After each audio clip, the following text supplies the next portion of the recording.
Dartmoor prison, isolated from the outside world by walls of granite.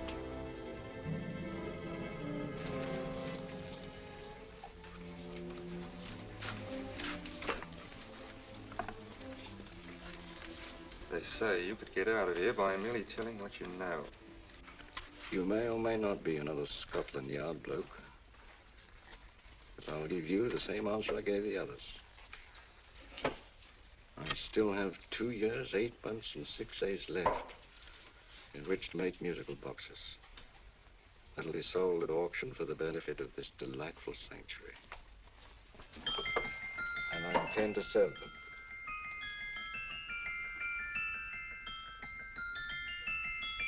Move along.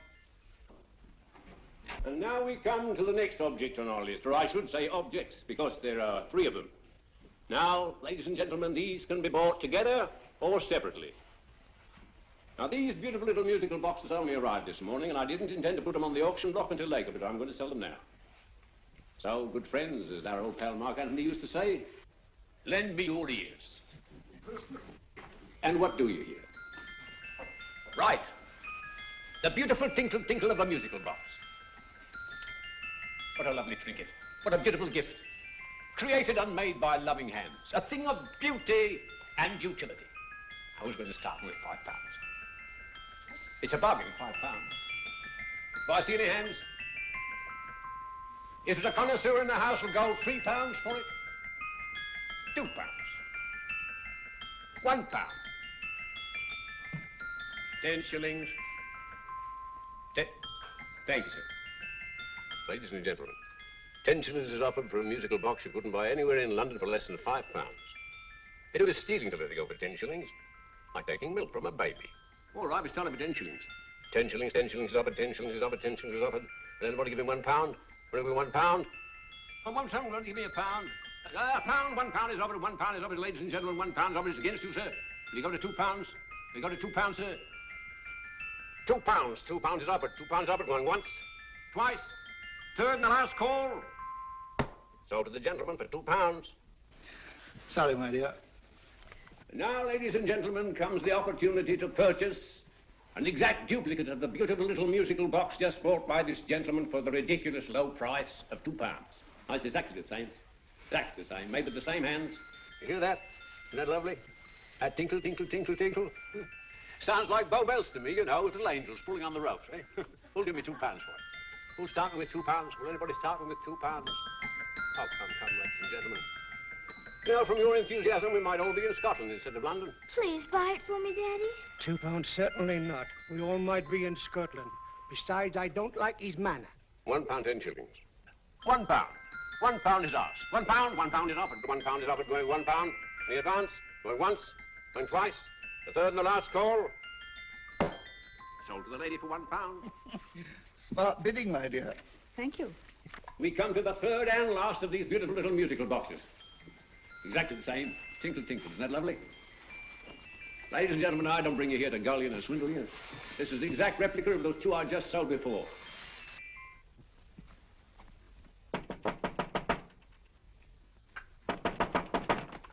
We're closed. But this is extremely important.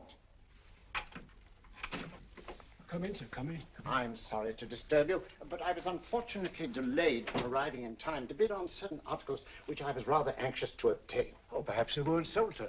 We are carrying several things over. What might the articles be, sir? 3 identical musical boxes, about so large. Oh, I'm sorry, sir, but they were sold. Pity you weren't here to bid on them. They didn't bring anything like the real value. I'm most anxious to obtain them. I wonder if your records would show who the purchasers were. Oh, we don't usually give out that information, sir. For certain, shall we say, sentimental reasons, I'm most anxious to get in touch with the purchasers. I'd be willing to pay, shall we say, £5. Well, for certain sentimental reasons, sir, we'd be very happy to oblige. Alfred, today's sales. The 3 musical boxes. Musical boxes, oh. Ah, here we are. The first purchased for £2 from Mr. Julian Emery, 52 Portman Square. Write this address down, Alfred. Yes, sir. Second didn't leave any name. Oh, how unfortunate. I think she's a dealer. You see, they don't like us to know where the things are going. On account of the profits. You say the second purchaser was a woman. Can you give me a description of her? Oh, she was a young woman, fairly tall, slender, had a light complexion and dark hair, and she was wearing A grey suit, don't you remember? That's right. She probably runs a gift shop. She paid £1. You say she comes here fairly frequently? No, I didn't say so. But she does, sir. Like as not, she'll come in on Thursday. We have sales on Mondays and Thursdays. Ah. And the third box? The third, Mr. William Kilgore, 143B Hampton Way. For 10 shillings. Quite a drop from £2. Mr. Kilgore was a Scotchman. Thank you. You've been most helpful. Oh, thank you, sir. And any time you're passing, drop in. We always have lovely things for sale. How can't you? Thank you.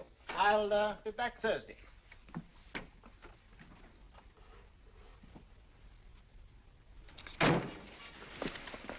The message reached us too late. Musical boxes are being sold. Well, let's get out of here.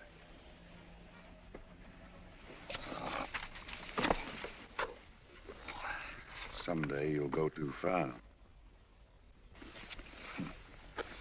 Reaching for a star, you fool. Yet a fool may touch a star, Colonel Cavanaugh, if he but reach high enough. But not possess it as you would.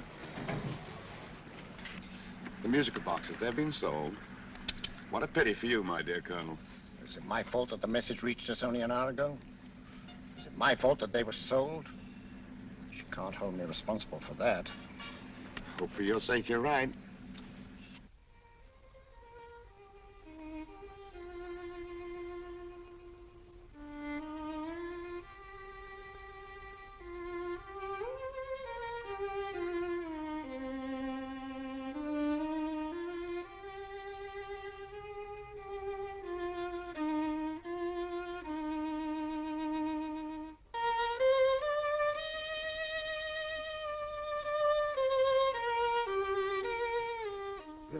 Upon you tonight at 7:45, a gentleman who desires to consult you upon a matter of the very deepest moment.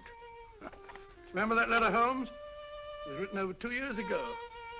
An interesting case, devilishly interesting. Irene Adler. What a striking-looking woman from the brief glance I had of her. Seems only yesterday. What charm. What poise, and what a mind. Sharp enough and brilliant enough to outwit the great Sherlock Holmes himself. I take it the new issue of the Strand magazine is out, containing another of your slightly lurid tales. Indeed. What do you call this one? I call it A Scandal in Bohemia. Not a bad title, eh? If you must record my exploits, I do wish you'd put less emphasis on the melodramatic and more on the intellectual issues involved. More on the what do you mean by that? Well, I do hope you've given the woman a soul. She had one, you know. By the woman, I suppose you mean Irene Adler. Yes. I shall always remember her as the woman.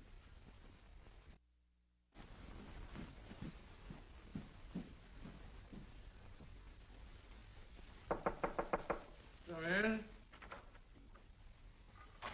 I think. That's it, old boy. How are you? How are you, old boy? I haven't seen you for years. I want you to meet my old friend Sherlock Holmes. Holmes, this is Stinky. In other words, Julian Emery. How do you do, Mr. Emery? Watson has often spoken of you. Oh, has he? Yes, we were at school together. It's more years ago than I care to remember, but you didn't come in here just to remind me of that. No, I just happened to be in the neighborhood and saw your lights burning, so I took the liberty of looking you up. Still writing your mystery stuff? Yes, there's a new one out this week. Good, I never miss them. Oh, good, thanks. I say that bandage makes you look very interesting. Still poking your nose into other people's business as usual? Who hit you? I haven't the foggiest notion. Somebody knocked me on the head in my own living room, and then proceeded to commit the most idiotic burglary you ever heard of. Fellow must have been balmy as a coot. Balmy? Why? Come sit down, old boy. Hey. Would you like a cup of tea? Huh? Oh, all right. I'll go and tell Mrs. Hudson about it. Why do you say the robbery was idiotic, Mr. Emery? Oh, simply from the fact that with about £5,000 worth of musical boxes in my living room, the thief, who I caught in the act, made off with one that isn't even worth £5. I gather you're a collector of musical boxes. Yes, I am indeed. Some of them are very beautiful, but not the one that was stolen. The thief evidently grabbed the first thing that came to his hand when he heard me coming into the room. Still, it's rather odd, isn't it, that having disposed of you, he didn't pick up something more valuable. Mm-hmm. Was there anything unusual about the stolen box? No, nothing at all. No, I picked it up in the south of France, several years ago. You say you have many valuable music boxes. And yet the thief made off with one that isn't worth £5. Sounds like rather an intriguing little problem. Well, I take it that he was just an ordinary petty thief and didn't know the value. That is a possible explanation, and yet I venture to say that the average petty thief has a more extensive knowledge of the value of objets d'art than the average collector. Well, anyway, that's Scotland Yard's theory. They didn't get very excited about it. That's consistent anyway. I wonder if I might see your collection, Mr. Emery. Oh, of course you could, yes. Nothing a collector likes more than showing off his trophies. When would it suit you? No time like the present. Good. My place is just round in Portman Square. Shall we? Yes, right. Hello? Where are you going? Stinky hasn't had his tea yet. Oh, I'm sorry. We're going round to my place, where I'm going to give you something better than tea. Now, this one was made for Louis XV, and is one of the very few still in existence from that period, and a particularly fine specimen at that. Charming, isn't it? Quite. They all sound to me like a lot of mice running about on a tin roof. I'm afraid you have no ear for music, Watson. Give me a good old band playing a rousing march. You'll have all your silly little tweets.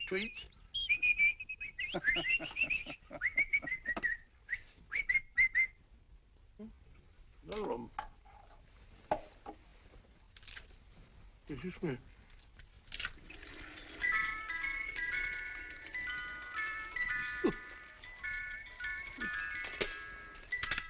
Stupid thing. Singing rabbit. What would you say offhand is the value of a box like that, Mr. Emery? Well, it's hard to say offhand, but I think will bring about £500 or £600 today. It's the gem of my collection. A thief who steals an oddity like a musical box passes up one worth £500 for one of almost no value at all. Odd. Very odd. What was the stolen box like, Mr. Emery? Oh, just a plain wooden box about so big. Mm-hmm. As a matter of fact, I have one over here almost exactly like it. I picked this up yesterday at an auction room in Knightsbridge. Paid only £2 for it. Of course, I wouldn't in the ordinary way add one like this to my collection, but the tune intrigued me. I'd never heard it before.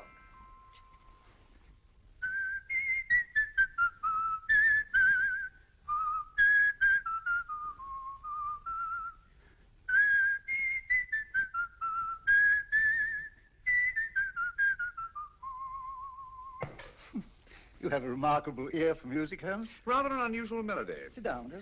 Thanks. You say you bought that box at an auction sale yesterday? Yes, the Gaylord auction rooms in Knightsbridge. Run by old, what's his name? Crabtree. That's the man. At what time was the robbery committed? Oh, about 3 o'clock this morning. You know, Mr. Emery, that box and the robbery might well be cause and effect, especially since you say that the stolen box outwardly resembles this one a great deal. And Scotland Yard were not particularly interested, eh? Oh, yes, but I wouldn't blame him for that, especially as I told him I was quite unable to describe the thief, except, of course, for the fact that it was definitely a man. All you remember is that you came in here and someone struck you on the head. Yes, the next thing I knew, my man was trying to revive me. It might be wise for you to put that box away somewhere and lock it up. Oh, I don't think that's necessary. Besides, everything's insured. Well, at least if any further attempts at robbery are made, I'd suggest that you call the police, rather than running into any personal danger. Oh, come, Holmes, aren't you being a bit of an alarmist? Possibly. Well, Mr. Gray with old Stinky. Seems to me you are making rather a mountain out of a moleskin. Molehill is the word, old boy, and it's time you were in bed. Thanks so much for letting us see your place. Now the best, been glad meeting you. Holmes, I can't understand why you were so mysterious. Seems to me the petty thief explanation was the only sensible one. Really? Yes, I can't see how you can believe it was anything else. I didn't say I believed it to be anything else. The petty thief theory is the obvious one, I grant you. However, it's often a mistake to accept something as true merely because it's obvious. The truth is only arrived at by the painstaking process of eliminating the untrue. We are not able to do that in this case without further data. Rubbish, you're pulling my leg. You're trying to turn a tuppenny halfpenny robbery into an international plot. No, I'm not. I just hope that your friend Stinky is a little more cautious in the future, just in case.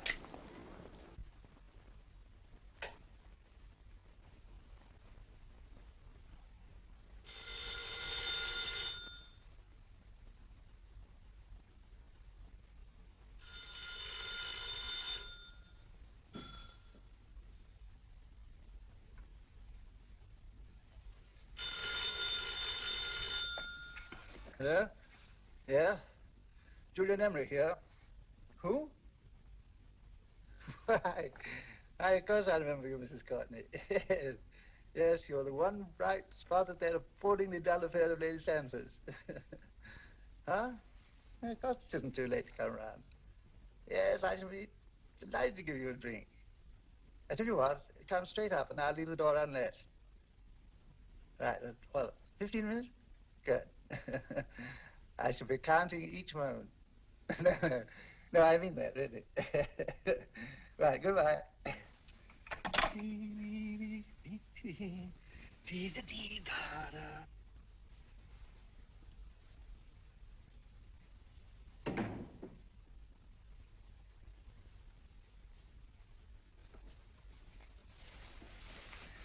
Boo!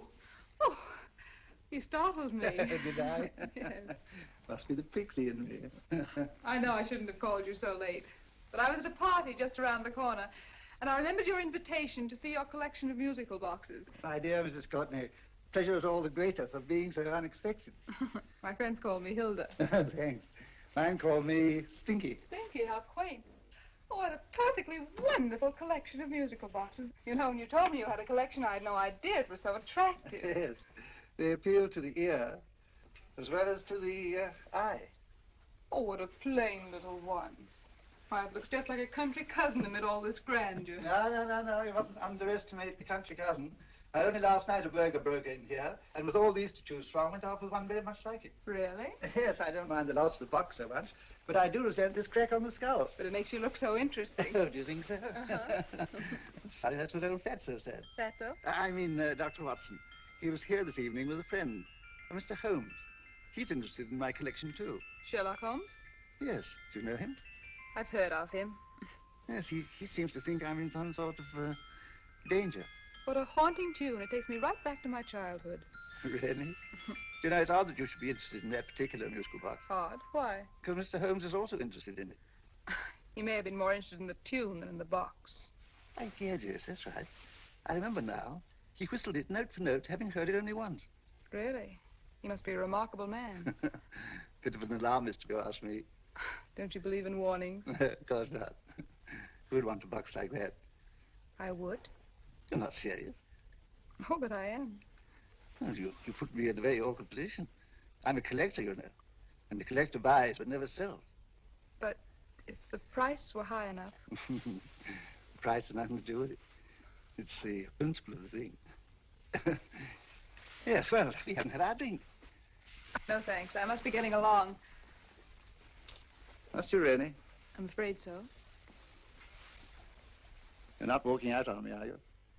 My reputation, Stinky. I say, you know, you are an attractive woman. Thanks.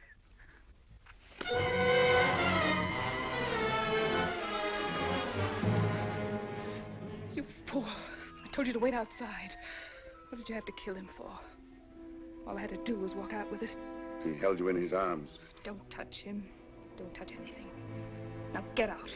I'm sorry. You're sorry. What about me? This is murder. What about Scotland Yard? What about Sherlock Holmes? Now get out!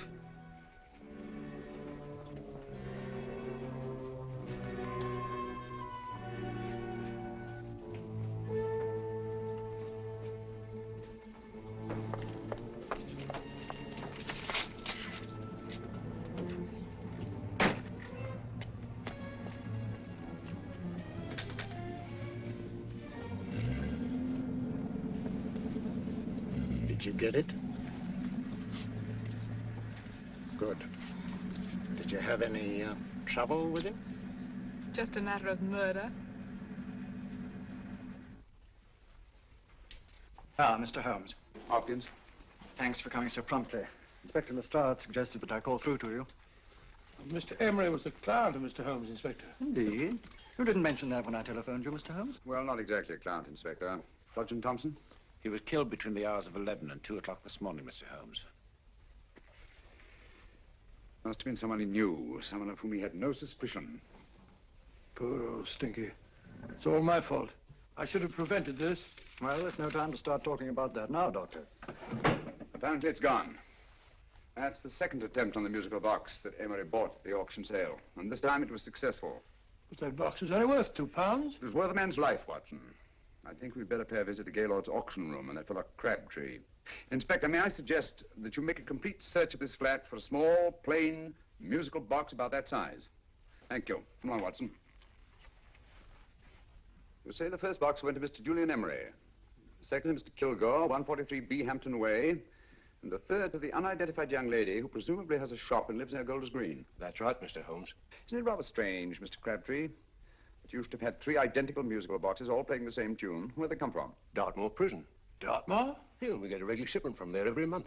The inmates manufacture them. Well, they make all kinds of things, you know, pipe racks, waste paper baskets, musical boxes. Did you happen to notice if anyone showed any particular interest during the auction in the purchasers of these 3 boxes?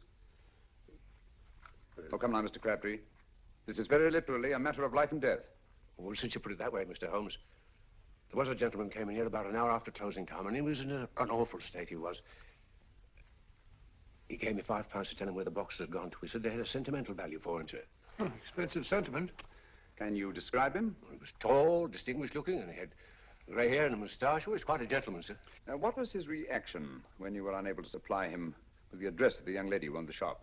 I told him the young lady usually come back on Thursday. He said he'd come back on Thursday. Now, that's tomorrow. Thank you, Mr. Crabtree. You've been very helpful. Thank you. Come on, Watson. Where are we going now, Holmes? To the home of Mr. Kilgore, the man who bought the 3rd box.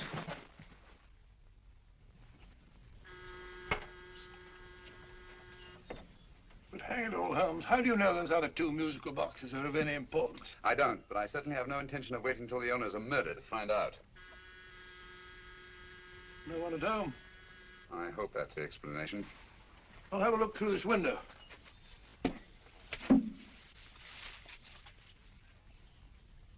Doesn't seem to be anyone there. The whole place seems deserted as far as I can see. Yes? Mr. and Mrs. Kilgore at home? No. When do you expect them? Oh, in an hour or so. There's no use you're hanging about. They don't buy nothing from peddlers. Peddlers? My good woman, this is Mr. Sherlock Holmes. Sherlock Holmes? Oh, go on. Do you mind if we come in and wait? My business is rather urgent. Well, I've got to go out and do my shopping. And I don't know if Mrs. Kilgore like any strangers nosing about. Quite all right, I assure you. Well, I've got to be off. You two wait in the parlor. And no smoking either. Mrs. Kilgore says it smells up the house. Funny old girl, Holmes.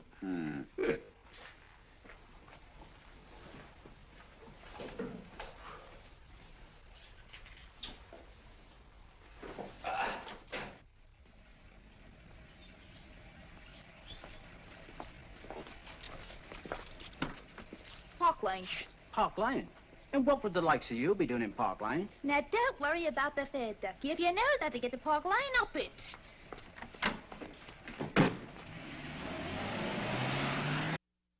You know, Holmes, I've been thinking. There must have been something hidden in that box of old stinkers. Stolen jewelry, possibly. What's up, Holmes? Listen. What's just some steam in the water pipes?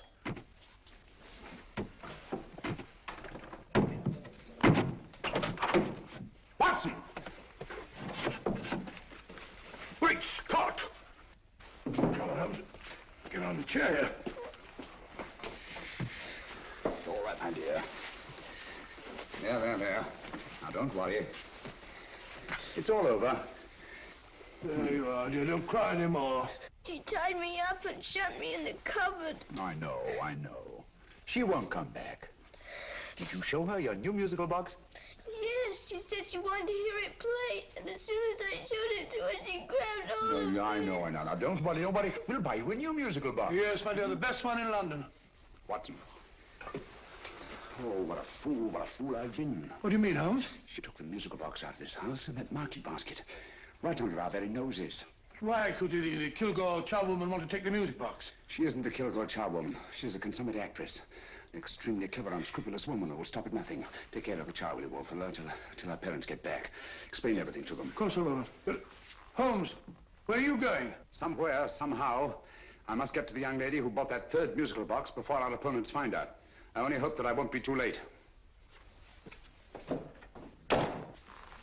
Oh, no, darling. darling, you mustn't cry anymore. Now, cheer up. Would you like to hear old Uncle make a noise like a duck?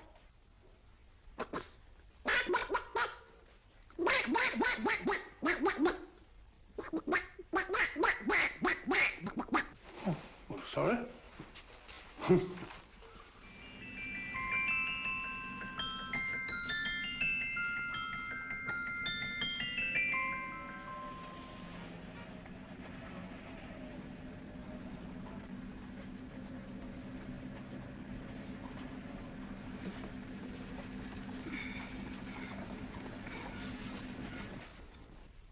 And now, ladies and gentlemen, how much am I offered for this beautiful lace Dresden china figurine?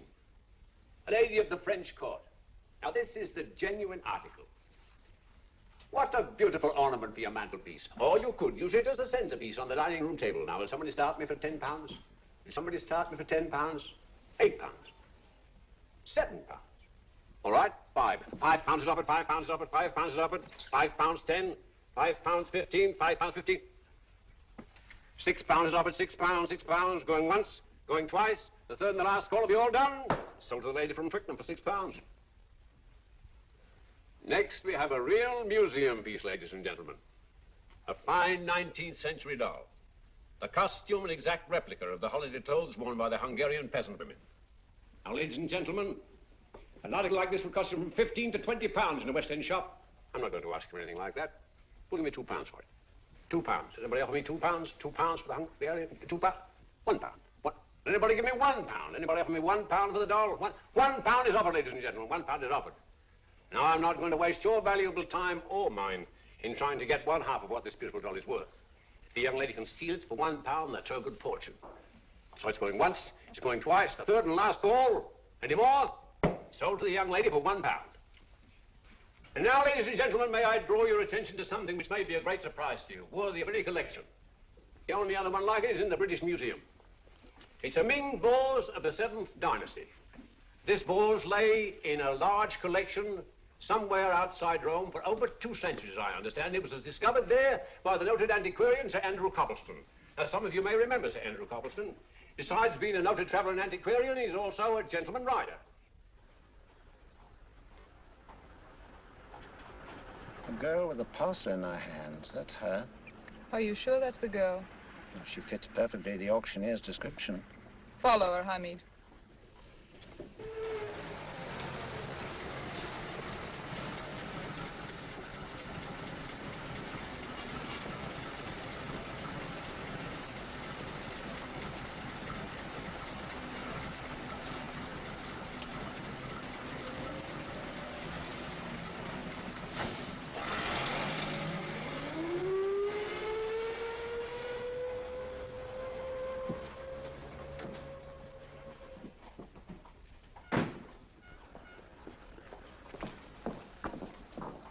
It's lovely, dear. And only £1. We can get at least 3 for it. Easily. I'll go make some tea. I could do with a cup. Right.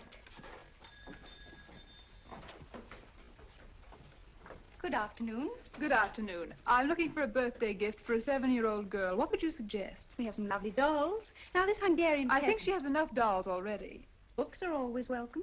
Well, I'm looking for something a little different. Oh, that's rather cute. What is it? Oh, that's a musical box. Children always love them. And this is an exceptionally nice one. It plays many tunes.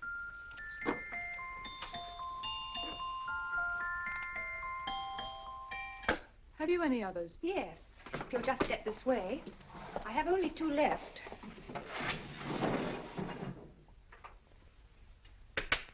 How nice.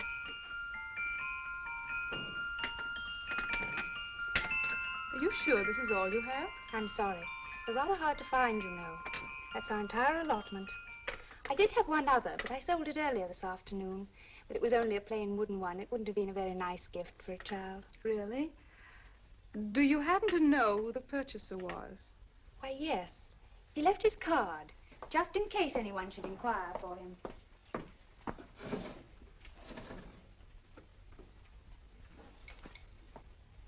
How interesting. I'm sorry, but I'm afraid I'll have to look a bit further. Thank you anyway.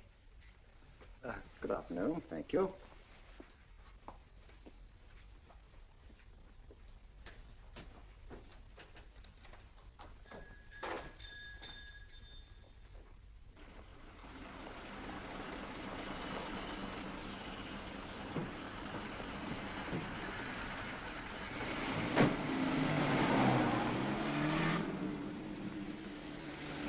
Heavy! Follow that cab. Here now, what? Scotland Yard. Hop in.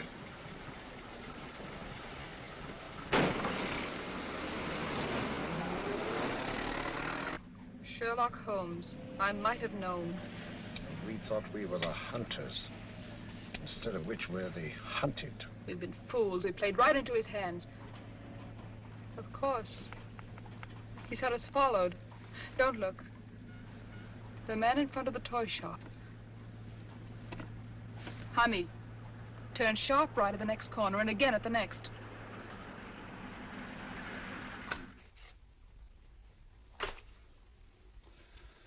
No photograph of her, Commissioner, as I expected. She's not a known criminal.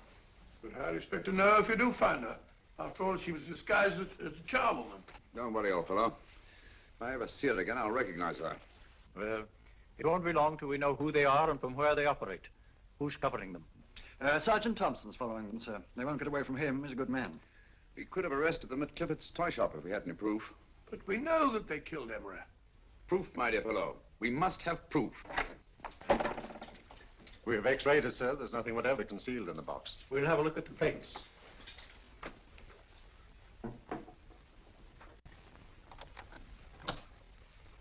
There must be some clue. And it's probably so obvious that we've all overlooked it. Seems to me we're up against a bunch of lunatics. Not lunatics, my dear fellow. Extremely astute, cold-blooded murderers. What can these little musical boxes have in them that's so important? Don't forget, they were made in Dartmoor prison. You can smuggle stuff into prison, but not out. You want us to break the box apart, sir, to see if there's anything the x-ray hasn't caught? No, not yet. Do you mind if I take it? Certainly. Thanks.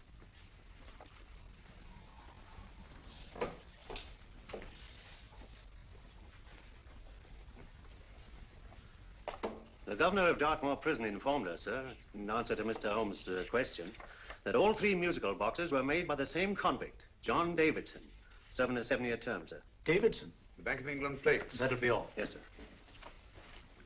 Now we're getting somewhere. Wait a minute. How did you know about the plates, Mr. Holmes?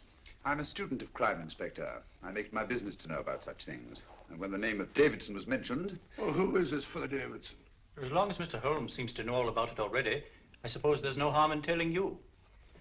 2 years ago in London, there occurred a robbery of such tremendous importance, although the stolen articles themselves have no intrinsic value whatsoever, that the Home Secretary was instrumental in seeing that not a word of it appeared in any newspaper. But you never told me anything about this, Holmes. You were away at the time. Articles of no intrinsic value and yet of such importance? I don't understand. Davidson was apprehended within 15 minutes of committing the theft.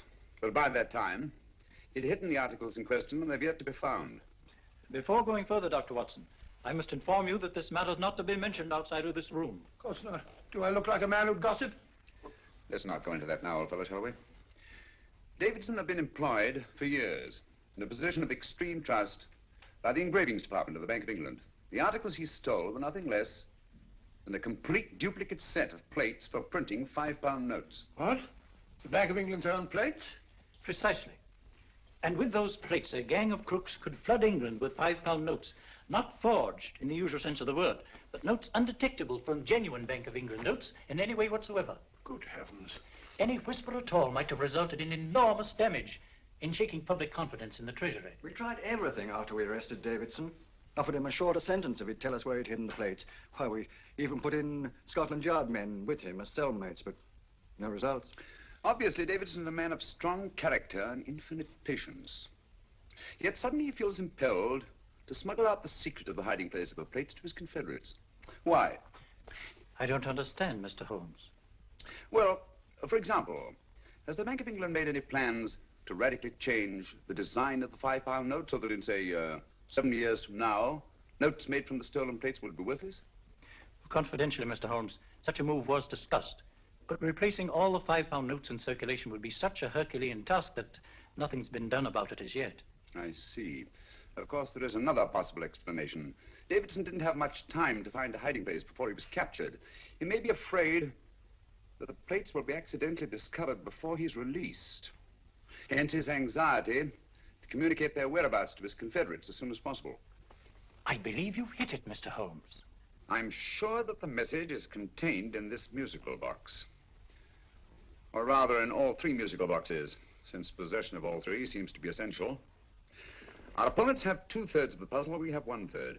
Well, what are you going to do, Holmes? Try to deduce the message from the 1/3 that we have.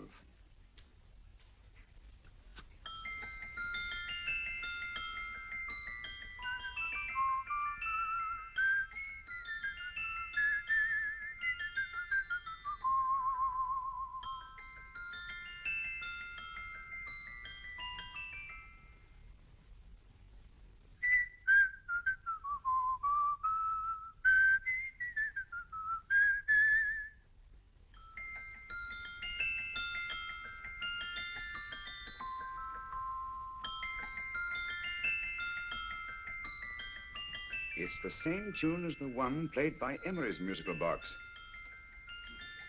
And yet it's different. Sounds the same to me. The tune. Somehow the tune is the key to the mystery. It must be the tune. Otherwise, why use 3 musical boxes to convey the message?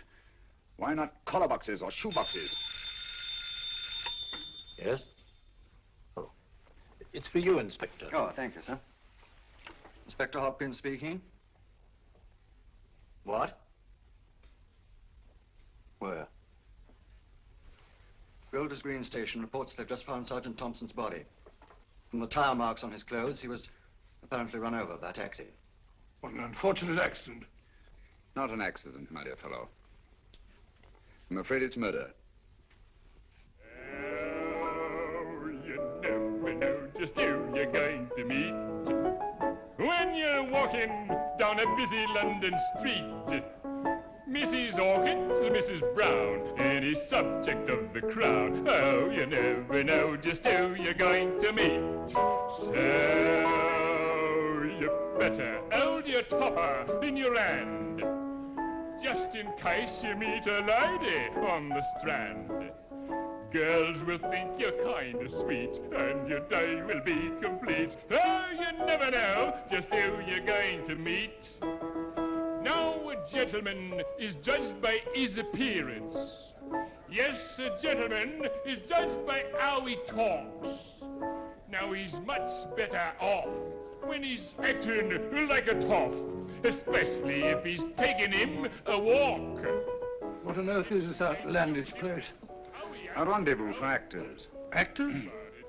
Buskers, old boy. You've seen them 1,000 times. Actors who entertain the queues, waiting outside theaters. Just who you're going to meet when you're walking down a busy London street. So you better wear your best, advertise to look your best, 'cause you never know just who you're going to meet. So you better keep your manners right in view, just in case a lady gives a how'd you do. Keep your trousers in a pleat, shine your shoes and keep them neat, 'cause you never know just who you're going to meet. Blimey. Mr. Holmes. How are you, Joe? Never met him. And yourself? Fine, thank you. I want you to meet a friend of mine, Dr. Watson, Joe's sister. Oh, well, any friend of Mr. Holmes is a friend of mine. Hi, Joe. He did me a good turn once that I'll never forget. Yes, I cleared Joe of a most unpleasant charge. Murder, no less. Oh, really? By proving to the satisfaction of the police that he was busy at the time blowing open someone's safe. That's right, Governor. Good gracious me. Joe, now you can help me. Come on, buzz off, buzz off. Come on, up it, up it. Can't a gentleman have some peace and quiet around here? And you too. There you are, Mr. Holmes. Now we can have some peace and quiet around here. Thank you, Joe. There's £5 in this for you. Well, I wouldn't want to take it on myself, sir. But I can get somebody to do it for you for half of that. You don't know what the job is yet. For £5? Murder, ain't it? What? No, Joe, not murder, just music. I want you to identify a song for me. Oh, there ain't a song that's been written that I don't know. That's why I came to you. Now, of course, the violin is more my instrument, but, oh, well, here we go. Now, listen to this, Joe.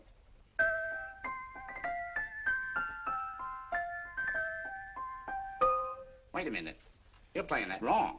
That should be E natural, not E flat. You know the song? Oh, yes. It's an old Australian song called, The Swag Man. But you're playing it all wrong. That's what I hoped you'd say. Now, listen again, Joe.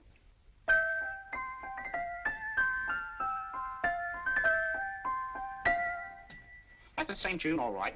But you're making different mistakes than you did the first time. No, not mistakes, Joe. Call them variations. Here, play the song for me, will you, the way it's written.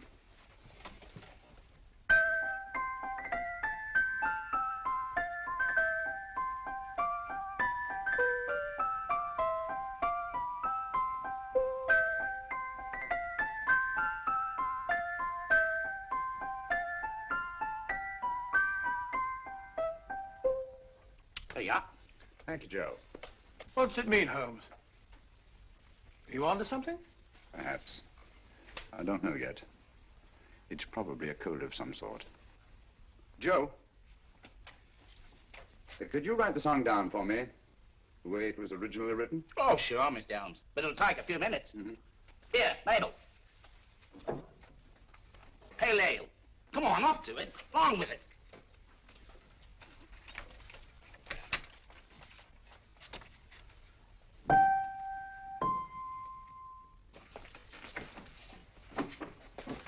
Well, obviously it isn't the lyrics. No combination of those words made any sense at all. The variations in the way Emery's musical box played the tune are different from the variations in the one we have. You sure? Quite. You see, I took the trouble to memorize the tune as played by Emery's box that night we were with him in his flat. Holmes, you amaze me. Elementary, my dear fellow. One of the first principles in solving crime is never to disregard anything, no matter how trivial. But why the 3 boxes? Why not 1? Because the message was obviously too long to be conveyed by any one variation. Then there's the 3rd box, the one that woman took from the Kilgores. That contains yet another set of variations. Yes, well, it's all beyond me. Well, all we have to do now is to find the secret of the variations. Not a very easy problem to solve, my dear fellow. Hello. What's up? We've had company.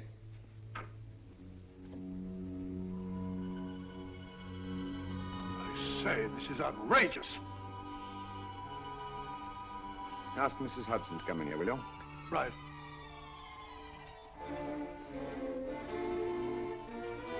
Mrs. Hudson? Yes? Oh, there you are. Will you come up here at once, please? Oh, coming, sir.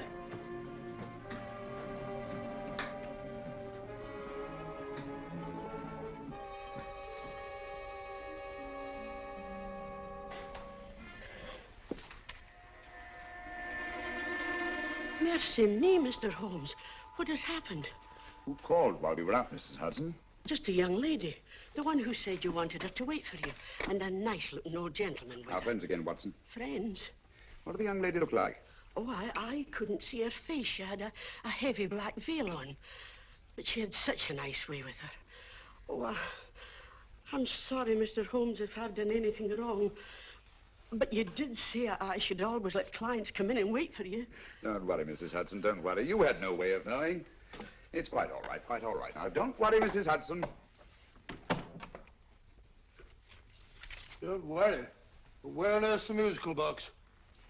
They didn't get it. Didn't get it? Where is it? It's in your hand. Huh? That biscuit jar. Take the biscuits off the top. Now put your hand inside, and you'll find the music box.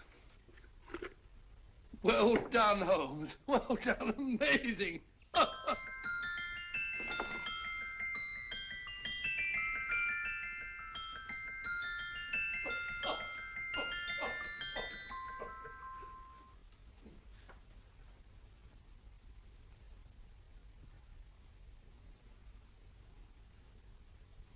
Phew. Nice fresh smell. Like a pub after closing time.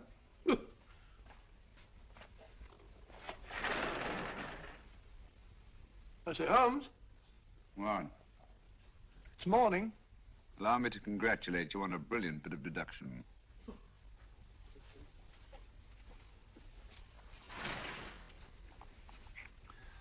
It's not a transposition, not a polygraph transposition, not a trigraph, nor any known form of decoding. How about the Morse code? Have you tried that? Yes, at about 3 o'clock this morning. I'm sorry, old man. I was only trying to help.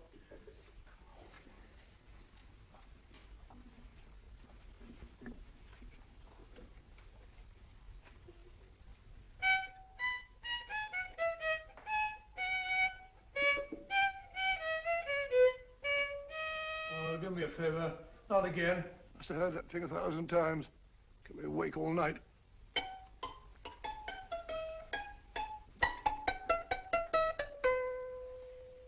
Not a very distinguished composition, I grant you. You know perfectly well I don't know one tune from the other. When I was a kid, my people tried to have me taught the piano. I've always felt sorry for that old teacher of mine. The poor old girl finally reached the point of numbering the keys for me. 1, 2, 3, 4. Even then, I never progressed beyond... Numbering the keys, Watson. The 19th key of the keyboard is the 19th letter of the alphabet. S. Here. Write it down when I give it to my fellow, will you? The first altered note. Write S first. Now, the 8th key is H. The 5th key, E. The 12th key, L. The 6th key, F. S-H-E-L-F. Shelf.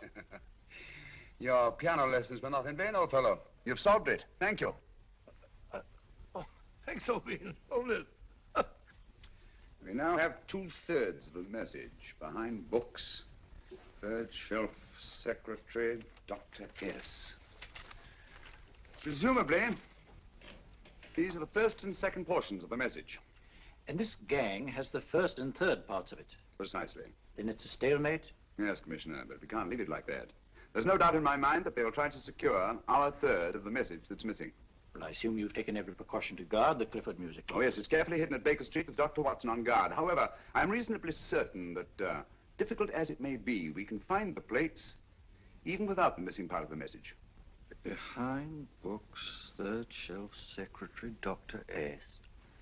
Well, outside of the fact that Davidson hid the Bank of England plate somewhere in London, Mr. Holmes, I don't see that we've progressed at all. Allow me to point out to you, sir, the key words, Dr. S. It looks as if the plates were hidden in the house of the doctor. Whether S stands for his first or last initial remains to be determined by a process of elimination. Well, there must be 10,000 doctors in London with S for a first or last initial. Precisely. And every one of them will have to be questioned in person. That's why I say this is a task for Scotland Yard. It's a task, all right. But Scotland Yard has searched worse haystacks and found the needle. Well, for the time being, I'll leave the matter in your hands, gentlemen. We'll call you if and when we get a lead on our mysterious Dr. S. Thank you. In the meantime, I intend to follow up a little clue concerning a cigarette.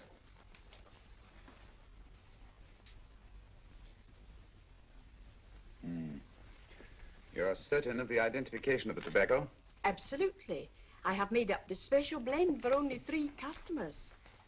It is almost pure Egyptian, with a mixture of latakia for added body, and a pinch of perique. Merely a whisper, as one might say, for elusive fragrance. Yes, yes. And the 3 customers?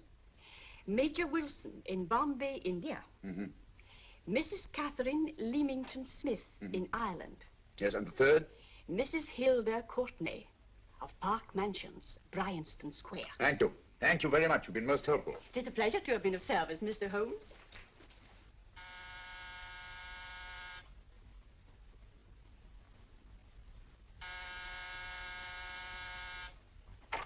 Yes? Mrs. Courtney? Yes. My name is Sherlock Holmes. Oh, do come in. Thank you. I've heard of you, of course, Mr. Holmes. I believe we have a mutual friend in Sir Edward Brookdale. He's spoken to me of you quite often. Indeed.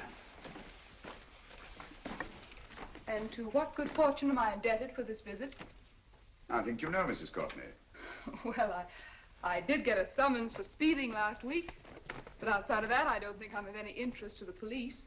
Oh, come now, Mrs. Courtney. You seem to forget that you and I have met before. I'm sorry. I'm sure I would have remembered meeting the great Sherlock Holmes. Please sit down. Thank you.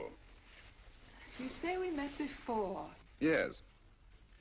At the home of Mr. and Mrs. Kilgore, 143B Hampton Road. Kilgore? I don't think I know anyone of that name. Well, I didn't say you knew them. As a matter of fact, you called on them when they were out. I don't understand, Mr. Holmes. Really? And you were dressed rather differently. Indeed. Cigarette? Thank you.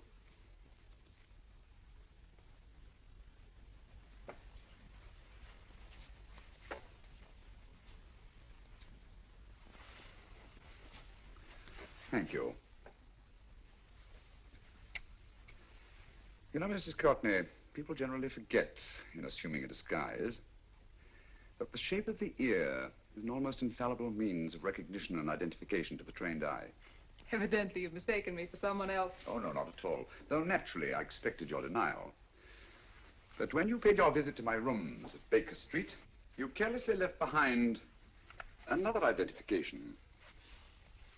They're identical, aren't they?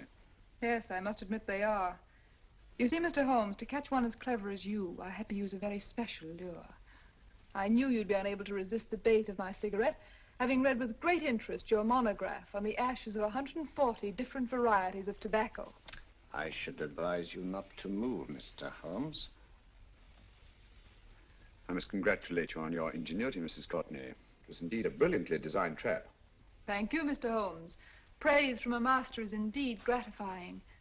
I shall always cherish the memory of your flattering words. Memory? Precisely. I'm afraid these gentlemen have a most regrettable task to perform. Unless, of course, you care to turn over the missing musical box with your pledge to take no action against us in the future. I'm afraid that will be impossible. I thought that would be your answer. Hamid!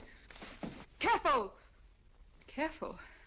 There's no need to be unnecessarily rough with our distinguished guest. You realize, Mr. Holmes, that your demise will not take place here. The corpus delicti, you know. Well, naturally. Shall we go? It's so fearfully awkward having a dead body lying about. Don't you agree, Mr. Holmes? Another dead body shouldn't weigh too heavily on your conscience, Mrs. Courtney.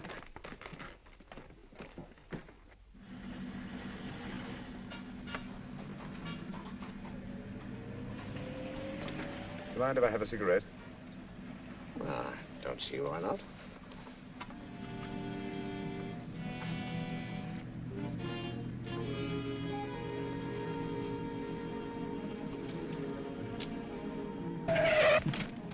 Be careful, Hamid.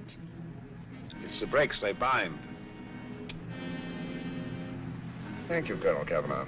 It's very considerate of you.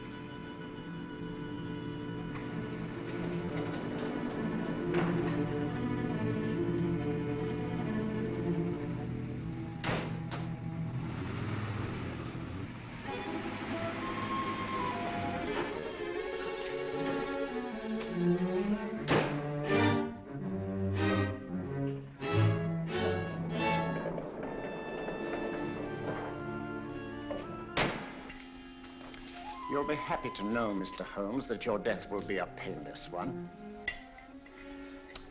Hamid, attach this to the motor of the taxi. That little attachment, my dear Mr. Holmes, contains the deadly fluid known as monosulfide. The Germans use it with gratifying results in removing their undesirables. Start the motor.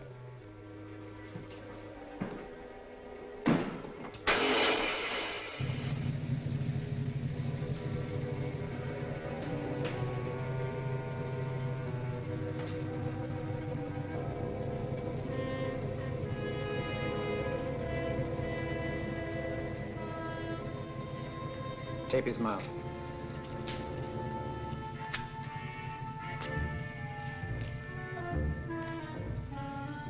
Now, Up with him, Hamid.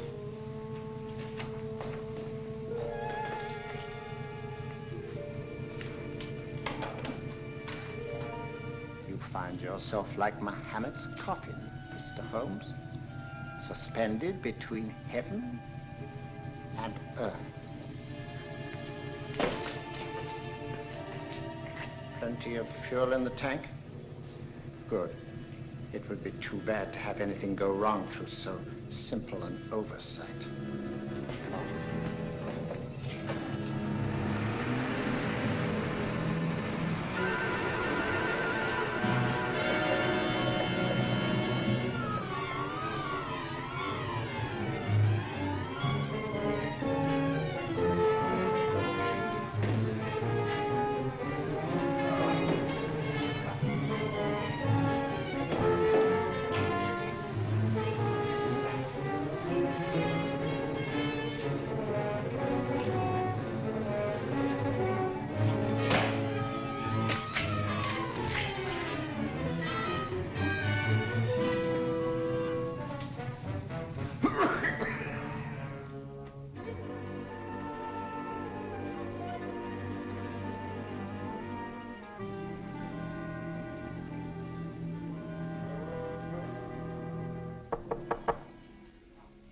Yeah?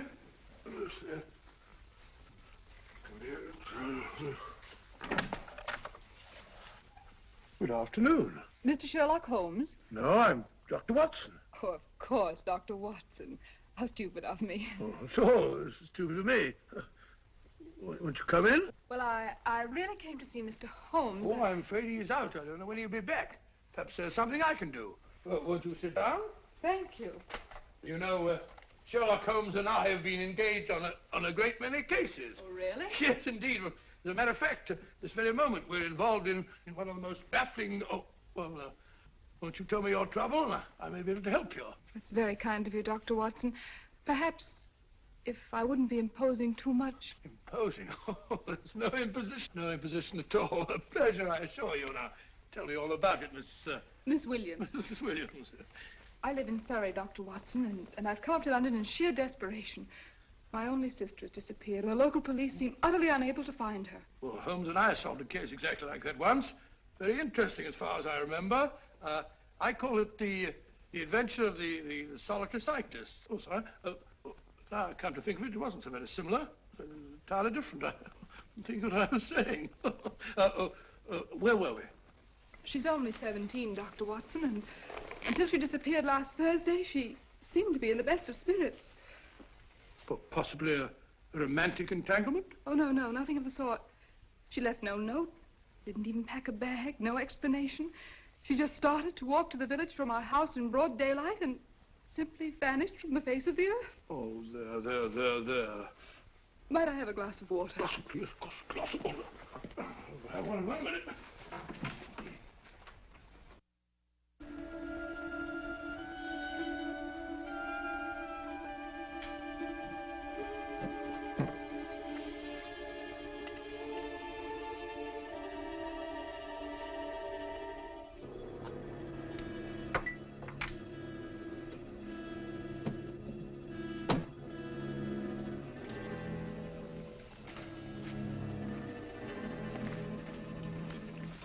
There you are, my dear. Thank you, Dr. Watson. No, you're not to cry anymore. You must pull yourself together. Oh, I feel much better already knowing that you're going to help me. Oh, Dr. Watson, look! Good heavens! Oh. Get through the fire brigade, quickly! Haven't you a fire extinguisher? By Jove, we have in the kitchen.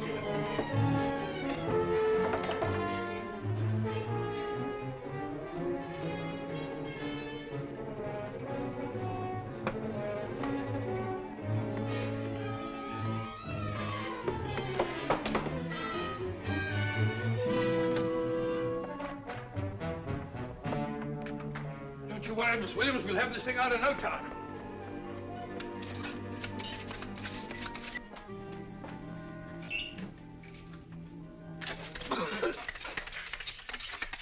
That's got it. Get some air. Well, you see, there was no need for the fire brigade after all. I hope you weren't too frightened, Miss Williams. Oh, gone. What's the trouble with women? They always lose their heads in an emergency. Well,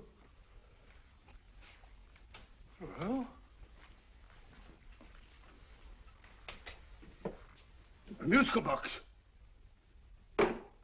Great Scott! Miss Williams!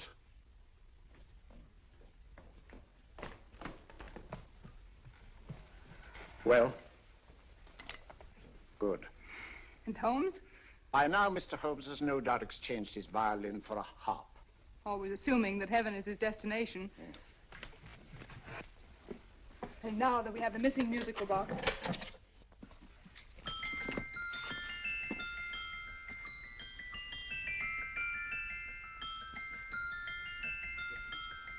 Nineteenth note. 19th letter. S. He hasn't been there, you say? Holmes, where on earth have you been? I've been trying to get you at the club, at Scotland Yard, all over London. You were looking for me in the wrong places. Holmes, terrible things happened. I've been duped. That woman, she made a complete fool of me. Well, what do you mean? Well, she came here, let off a smoke bomb. I thought the whole place was on fire, and my first thought was to save the musical box. No need to say any more. She has the box. Yes. Don't blame yourself too much, old fellow.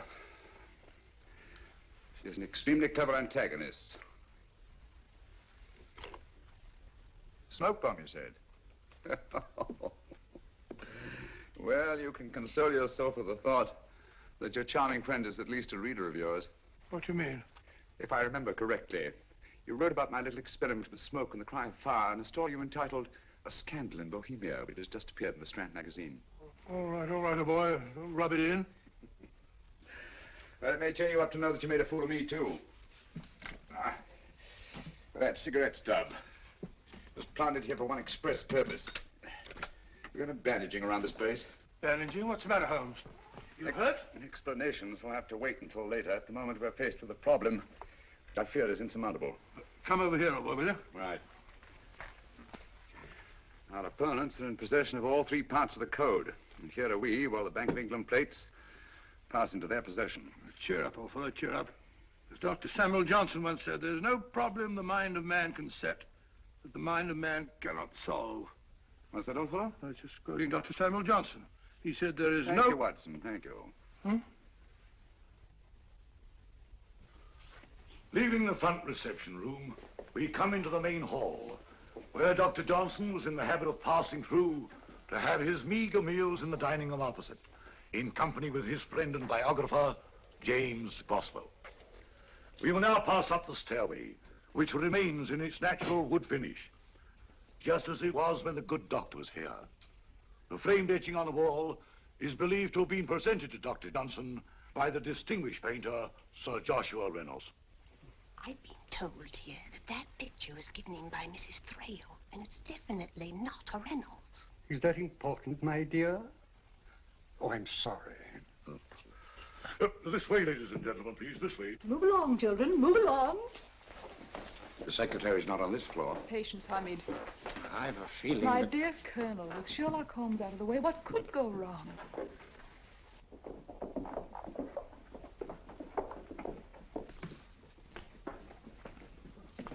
And here we have the Garrett Library, in which Dr. Johnson wrote his famous dictionary, and in which you will see also many of the great man's books and other items of interest.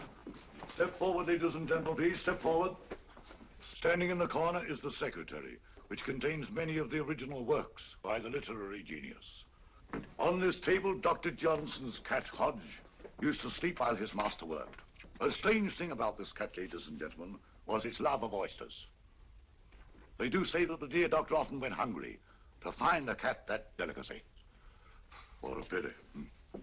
Now we will visit the grey room, which is immediately below us, in which you will see the very bed in which Dr. Johnson died. What did he die of? Gout. Just gout. This way, ladies and gentlemen. Mind the steps, please.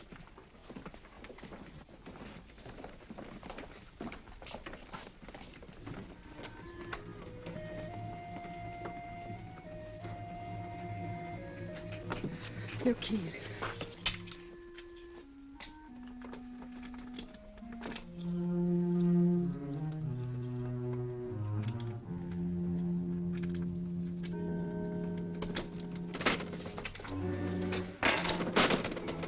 Third shelf up.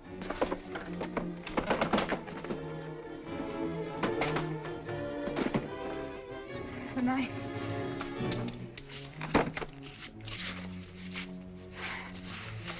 Gentlemen, the Bank of England plates. Well, Mrs. Courtney, so we meet again. No, I shouldn't do that if I were you, Colonel Cavanaugh. I must congratulate you, Mr. Holmes. You're far more clever than I thought. Thank you, Mrs. Courtney. Praise from you is indeed gratifying. I shall always cherish the memory of your flattering words. Memory? Oh, thank you. And now I have a most regrettable task to perform.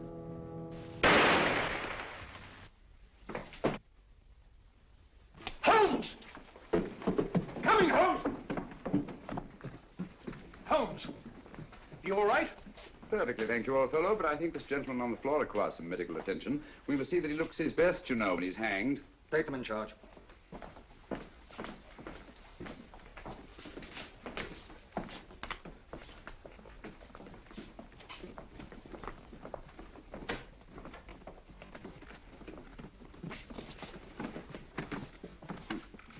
A brilliant antagonist.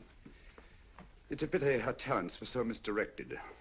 Will you see that these plates are returned to the Bank of England, Inspector? I still don't understand how you solved it, Mr. Holmes. It's entirely due to Dr. Watson. He gave me the clue when he mentioned Dr. Samuel Johnson. Well, congratulations, Doctor. Oh, thank you, Inspector. I don't think I'd have done it entirely without Mr. Holmes's help, you know. Oh.